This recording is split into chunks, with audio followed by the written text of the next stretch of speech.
Hello students, welcome to study masters. और आज ये हमारा 12वां लेक्चर है। काफी स्टूडेंट्स कमेंट करके पूछ रहे थे कि सर कितने दिन तक ये जो सीरीज है कंप्लीट हो जाएगी। तो स्टूडेंट्स, इसमें टोटल 60 लेक्चर हैं। आपको बताया गया था 60 लेक्चर्स हैं। और आपको ये जो सारे 60 लेक्चर्स हैं, एक जो है 1 जुलाई से पहले पहले मिल जाएंगे सारे लेक्चर आपको 1 जुलाई से, क्योंकि 10 दिन आपने जो है रिवीजन भी तो करनी होगी। और एक और चीज है, वो लास्ट 10 दिन रिवीजन करने की बजाय, जैसे आज जो है 12 लेक्चर, ये 12वां लेक्चर है, इससे पहले 11 लेक्चर कंप्लीट हो गए हैं। तो इन 11 लेक्चर्स के आप लोग साथ साथ रिवीजन भी तो कर सकते हैं। एक साथ रिवीजन करेंगे, कुछ याद नहीं रहेगा। 20-20 क्वेश्चन है, दिन में 2 बार पढ़ लिया करो, एक बार मॉर्निंग में, एक बार इवनिंग में, 2 बार पढ़ लिया करो। या फिर क्या हुआ, जैसे कि आज आपने 12वां लेक्चर देखा है, तो साथ में जो है पहला लेक्चर एक बार फिर से रिवाइज कर लो कि फर्स्ट डे में कौन कौन से करंट अफेयर करवाए थे और क्या इंपॉर्टेंट चीजें सर ने हमारे साथ डिस्कस की थी। तो वो सारी चीजें आप लोग जो है साथ साथ कवर करते रहिए। चीजें तो आप ही को याद रखनी है, और अगर नहीं याद रखेंगे तो फिर आपके लिए जो है प्रॉब्लम क्रिएट हो जाएगी। और एलपीजी एक आज का क्वेश्चन है। एलपीजी एलपीजी इकोनॉमिक पॉलिसी के अंदर है। तो एलपीजी से क्या तात्पर्य है, या एलपीजी की फुल फॉर्म क्या है? इकोनॉमिक पॉलिसी के तहत एलपीजी की क्या फुल फॉर्म है? ये क्वेश्चन भी एग्जाम में पूछा गया। बिल्कुल सिंपल सा क्वेश्चन है कि एलपीजी से क्या मतलब है। ठीक है। और नई इकोनॉमिक पॉलिसी जो है 1991 के तहत एलपीजी को किस तरह से डिफाइन किया गया, ये पूछा गया था क्वेश्चन। तो इसका आंसर आप लोग, मुझे लगता है, कमेंट बॉक्स में जरूर कीजिएगा। और कोई डाउट हो तो आप लोग पूछ सकते हैं।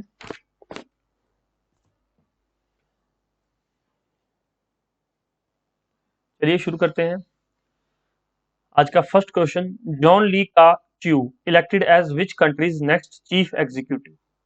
ये भाई जॉन ली का च्यू किस देश के अगले प्रमुख कार्यकारी के रूप में चुने गए हैं? किस देश के रूप में? हांगकांग। अब भाई हांगकांग, अब कई स्टूडेंट्स को डाउट होता है इसमें कि यहाँ पर एक कंट्री लिखा हुआ है, तो क्या हांगकांग एक अलग कंट्री है या फिर ये चाइना का ही पार्ट है? तो भाई ये इस तरह से मान लो कि ये पूरा चाइना है, ये हांगकांग है।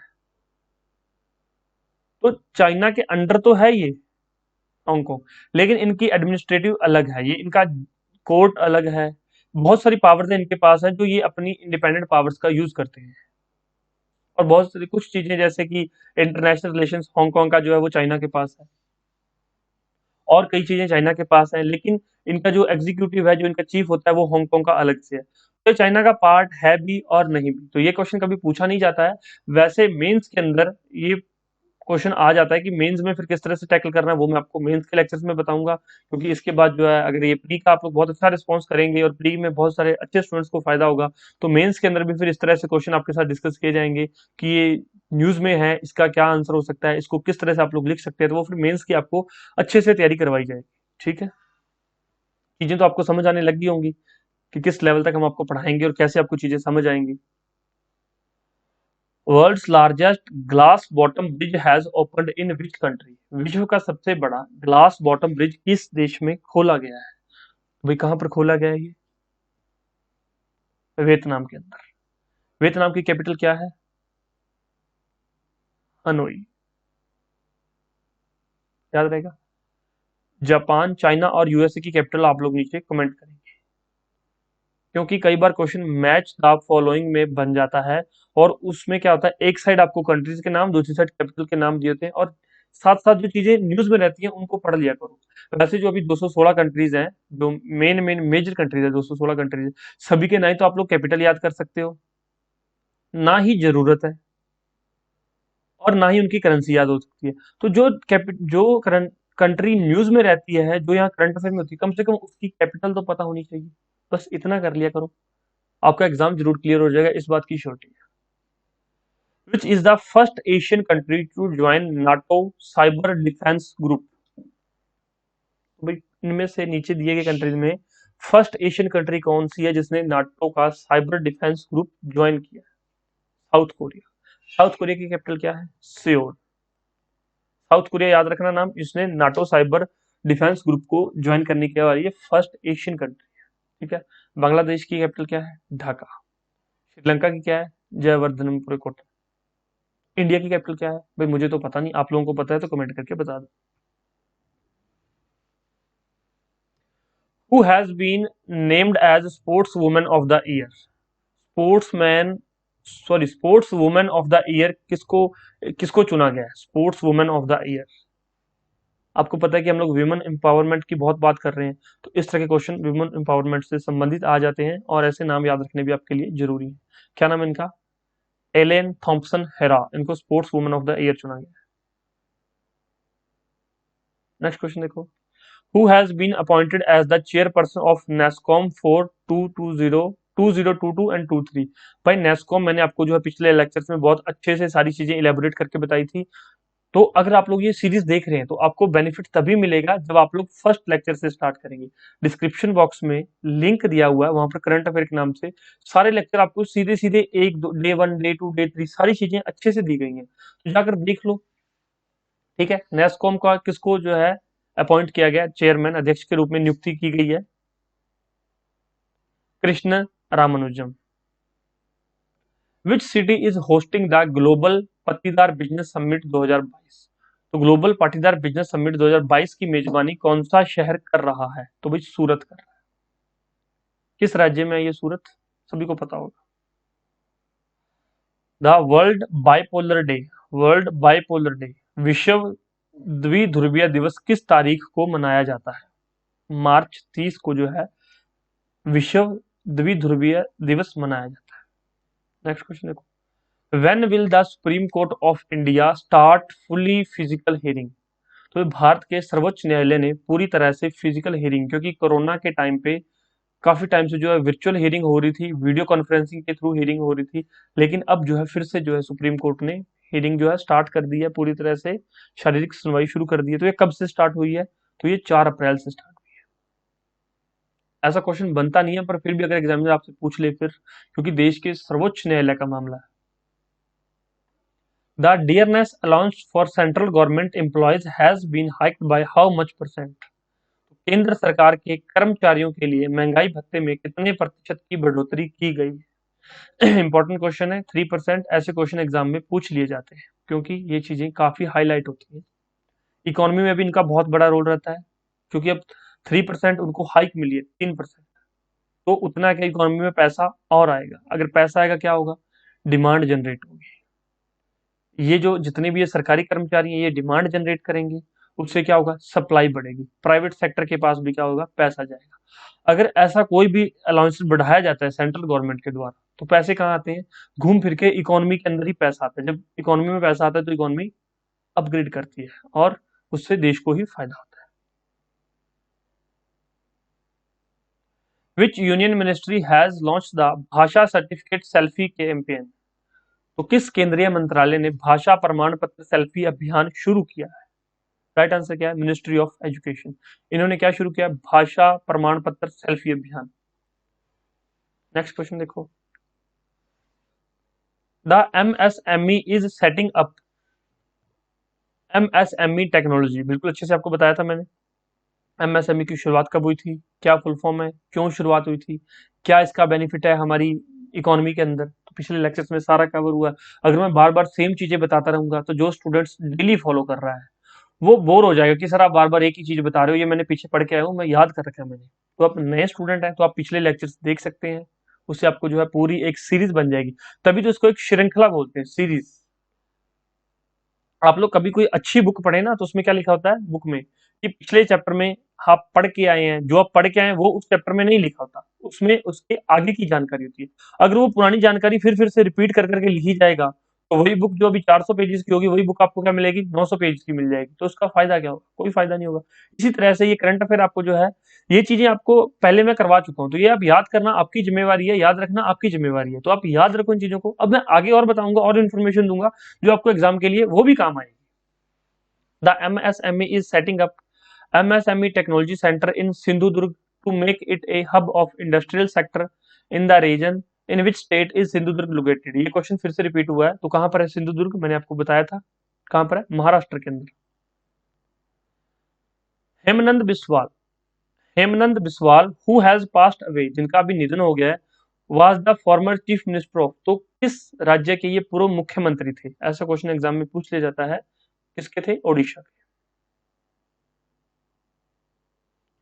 Google invested $1 billion in which Indian company to expand its hold in India? तो भाई गूगल ने इन्वेस्ट किया है $1 बिलियन किस कंपनी में? एयरटेल में। ताकि एयरटेल फिर से जो है वापसी कर सके। Who has been appointed as the new chairman of IIFL Finance? IIFL Finance पहले पता होना चाहिए, इंडियन इन्फोलाइन फाइनेंस 1995 में बनी थी। नया चेयरमैन किससे नियुक्त किया गया? आईआईएफएल फाइनेंस का नया चेयरमैन किसको नियुक्त किया गया है? अरुण पुरवार को। अरुण पुरवार को आईआईएफएल फाइनेंस के नए अध्यक्ष के रूप में नियुक्ति दी गई है। नेक्स्ट क्वेश्चन देखो। The security printing and minting corporation of India limited has set up two new bank note printing lines. Very important question.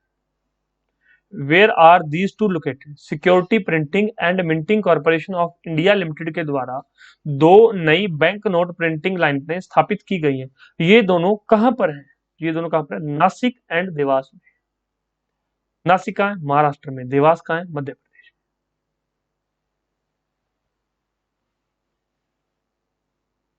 में। Which station has been renamed as Virangana Laxmibai railway station? Again important question. किस station का नाम बदलकर वीरांगना Laxmibai railway station कर दिया गया है? किसका? झांसी का। In which city Rajnath Singh has inaugurated the BrahMos missile manufacturing unit? Again very important question. तो भाई राजनाथ सिंह ने ब्रह्मोस मिसाइल मैन्युफैक्चरिंग यूनिट को किस सिटी के अंदर जो है उद्घाटन किया है? लखनऊ के अंदर। किस नदी के किनारे है? गोमती नदी के किनारे। मैंने आपको पूछा भी था पीछे कि लखनऊ किस नदी के किनारे है, तो काफी स्टूडेंट्स ने कमेंट किया था लखनऊ जो है गोमती नदी के किनारे। तो जिन स्टूडेंट्स को पता है वही कमेंट करते हैं, जिनको नहीं पता होता वो कमेंट पढ़ लिया करो, आंसर आपको मिल जाते हैं और सारी चीजें यहीं आपको करवाई गई होती है, तो देख लिया करो। Which bank has signed as MOU with IIPB to offer banking services of IPPB in semi-urban and rural areas? तो भाई किस बैंक ने अभी अर्ध शहरी और ग्रामीण क्षेत्रों में आईपीपीबी की बैंकिंग सेवाएं प्रदान करने के लिए किस बैंक ने आईपीपीबी के साथ समझौते ज्ञापन पर हस्ताक्षर किए? अब ये क्वेश्चन तभी समझ आएगा जब आपको आईपीपीबी की फुल फॉर्म पता होगी। अगर इसकी फुल फॉर्म ही नहीं पता तो क्या आंसर करोगे? तो भाई आईपीपीबी क्या है? Indian post payment bank. क्या है ये? Indian post payment bank. मैंने पिछले पता नहीं छठे या सातवें डेज का जो लेक्चर था उसमें मैंने कहा था कि IPP Indian post payment bank के बारे में पढ़ लेना, क्योंकि इनमें से जो एग्जामिनर आपसे क्वेश्चन जरूर पूछता है। इससे क्या होता है? इससे जिन लोगों तक बैंकिंग की पहुंच नहीं है उन तक भी बैंकिंग की पहुंच हो जाएगी। जिस मतलब कि कोई गांव हो जिसमें बैंक नहीं है लेकिन वहां पर इंडियन पोस्ट है, वहां पर पोस्ट ऑफिस है, तो वहां पर क्या उनका खाता खोल दिया जाता है पोस्ट बैंक के तहत, इनके तहत। तो ये सब तक बैंकिंग पहुंचाने का एक आसान जरिया है। इसमें ना ही तो किसी स्टाफ की जरूरत है, डाकिया ही वहां पर जो उनका बैंक खाता खोल देता है। तो ये बहुत अच्छी इनिशिएटिव था। कब लिया गया, कब इसकी शुरुआत हुई? तो 2018 से इसकी शुरुआत की गई थी। तो ये चीजें न्यूज में रहती है, 18 में हुई थी, अभी तो 4 साल भी नहीं हुए। लेटेस्ट रहती है, इकोनॉमी में काफी इनका जो है हिस्सा रहता है। और ये मैंने आपको बताया भी था कि आईपीपीबी के बारे में पढ़ लेना। जो बच्चे पढ़ते हैं उनको तो बेनिफिट मिलेगा ही मिलेगा, जो नहीं पढ़ते, जो बातों को नहीं मानते, फिर वो कहें कि सर हमारा प्रीलिम्स क्लियर नहीं हुआ, हमने आपका 60 डेज प्रोग्राम फॉलो किया था। तो 60 डेज प्रोग्राम फॉलो किया है, लेकिन जो बातें बताई जाती हैं वो भी तो फॉलो करनी होती है। अब कुछ स्टूडेंट्स होते हैं, क्या होते हैं, 2-2 लाख रुपए फीस देते हैं कोचिंग के लिए, 2 साल बाद वो घर आ जाते हैं कि हमारा तो कोई एग्जाम क्लियर नहीं हुआ। और कुछ स्टूडेंट्स 2 लाख रुपए फीस देके और जो नेक्स्ट ईयर क्या कर लेते हैं, अपना ज्वाइनिंग भी ले लेते हैं। तो अब आप क्या मानोगे कि जो कोचिंग क्लास की गलती है या उस स्टूडेंट की गलती है? काफी स्टूडेंट्स हैं जिनको हमसे भी शिकायत रहती है कि सर आप लोगों से सर मैंने जो है कोचिंग ली थी, मेरा क्लियर नहीं हुआ। भाई आप एक का नहीं क्लियर हुआ, जो 10 का क्लियर होगा उनका। भाई वो बातों को फॉलो कर रहे थे। अब ये फ्री लेक्चर्स है, फ्री लेक्चर्स में हजारों स्टूडेंट्स देख रहे हैं, हजारों में से कुछ 10, 50, 100 इतनी क्वांटिटी में स्टूडेंट्स हैं जो बात मानेंगे। 1000 स्टूडेंट्स देख रहे हैं लेक्चर को, 100 स्टूडेंट हैं जो बात को फॉलो कर रहे हैं। जो मैं बता रहा हूँ कि आईपीपीबी पढ़ लो, आरबीआई की जो फंक्शंस पढ़ लो, या और जो भी मैंने बताया है सारी चीजें, हैप्पीनेट इंडेक्स किसके द्वारा जारी किया जाता है, यूएनडीपी के जो है क्या क्या फंक्शंस हैं वो पढ़ लो। जो भी मैं बताता हूँ लेक्चर में वो फॉलो कर रहे हैं। 1000 में से 100 स्टूडेंट्स फॉलो कर रहे हैं। अब इन 100 का प्रीलिम्स क्लियर होगा, ये पढ़ रहे हैं, इनको नॉलेज है और इनके नॉलेज के बिहाफ पे इनका जो है क्लियर हो जाएगा। अब ये बाकी 900 बच्चे क्या कहेंगे, सर हमारा तो क्लियर नहीं हुआ, हमने तो आपका जो 60 डेज प्रोग्राम फॉलो किया था। भाई लेक्चर देखने से थोड़ी क्लियर होगा, मेहनत तो फिर भी आपको करनी पड़ेगी। हम आपको बता रहे हैं सारी चीजें, हम आपको करवा रहे हैं सारी चीजें। स्पून फीडिंग बोलते हैं एक चीज, हम आपको स्पून फीडिंग करवा रहे हैं, एक एक चीज बता रहा हूँ, फिर भी आप लोग नहीं करते। अब डे वाइज में क्या प्रॉब्लम है, आपको एक दिन का शेड्यूल दिया जाता है कि आज इतनी चीजें पढ़ लेना, आप वो भी नहीं पढ़ते हो। और ये तो चीजें भी मैं आपको थोड़ी थोड़ी बताता हूँ जो बहुत इंपॉर्टेंट रहती हैं, जो न्यूज़पेपर के अंदर रहती हैं वही बताता हूँ। कभी भी एग्जामिनर क्या करता है, वो बुक नहीं उठाता। एग्जामिनर को क्या पता आप कौन सी बुक फॉलो कर रहे हैं कौन सी नहीं, वो कभी बुक नहीं उठाएगा, वो क्या करता है न्यूज़पेपर उठाता है। न्यूज़पेपर में इकोनॉमी से संबंधित जो चीजें हैं, जो पूछा गया है वो उठा लेगा, और उससे क्या स्टैटिक जीके का एक क्वेश्चन पूछ लेगा आपसे। इसी तरह से पॉलिटी का जो न्यूज में रहता है उससे संबंधित एक स्टैटिक जीके का क्वेश्चन पूछ लेगा आपसे। सारे पेपर ही इसी तरह से तैयार किए जाते हैं। कुछ हाँ क्वेश्चन होते हैं 10-20 क्वेश्चन जो, या 50-100 50-60 क्वेश्चन जो एग्जामिनर के पास पहले से रेडी रहते हैं, वो उनको रिपीट करते रहते हैं। लेकिन जो 40 नए क्वेश्चन जो डिसाइडिंग फैक्टर होते हैं, ये 40 क्वेश्चन ही डिसाइड करते हैं। 50 क्वेश्चन तो सभी को आते होते हैं, जिसने थोड़ा बहुत कहीं से भी पढ़ा है ना, सेल्फ स्टडी किया कुछ भी किया, 50 क्वेश्चन तो कोई भी सॉल्व कर देता है 100 में से। बात तब आती है जब आगे के जो 50 क्वेश्चन होते हैं उनमें से आपको 30 सही करने पड़े, और वो 30 कैसे सही होते हैं, वो एक्सपर्टाइज से, जब आप किसी एक्सपर्ट की हेल्प लेते हो, जब आप किसी एक्सपर्ट का कहना मानते हो, तब आपके 50 में से 30 हल होते हैं।